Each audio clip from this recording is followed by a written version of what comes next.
હનુમાન માટે ભગવાન શબ્દ ઉપયોગ કેમ નથી થતો? હનુમાનજીએ ફક્ત ભગવાનને બદલે હનુમાનજી, બજરંગબલી, સંકટમોચન અથવા પવનપુત્ર જેવા નામોથી બોલાવવામાં આવે છે. હનુમાનજીના દરેક નામ તેમના જીવન, ભક્તિ અને આધ્યાત્મિક સ્થિતિને પ્રતિબિંબ કરે છે. ભલે તેમને ભગવાન તરીકે પૂજવામાં આવે, હનુમાનજીના નામ પહેલાં અથવા તેમની સાથે ભગવાન શબ્દનો ઉપયોગ વર્જિત માનવામાં આવે છે. હનુમાનને ભગવાન ન કહેવું એક મુખ્ય કારણ તેમની સેવા પ્રત્યે નિષ્ઠા છે.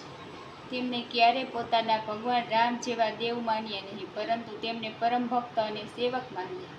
તેમનું આખું જીવન ભગવાન રામની સેવા અને ભક્તિમાં સમર્પિત હતું. તેમણે બધું જ ત્યાગ કરી દીધું અને સેવા ધર્મને અપનાવ્યો. હનુમાનજીને ભગવાન શિવનો અવતાર માનવામાં આવે છે, જે તેમને સ્વાભાવિક રીતે દિવ્યતા પ્રદાન કરે છે. તેમ છતાં તેમણે ક્યારેય તેમની શક્તિનો અને દિવ્ય સ્વભાવ પર ગર્વ રાખ્યો નહીં. તેમની નમ્રતા એટલી ગહન હતી કે તેમણે ક્યારેય ભગવાનનું બિરુદ સ્વીકાર્યું નહીં. ભક્તો પણ તેમને આ સેવકના પાસાને વધુ માન આપે છે.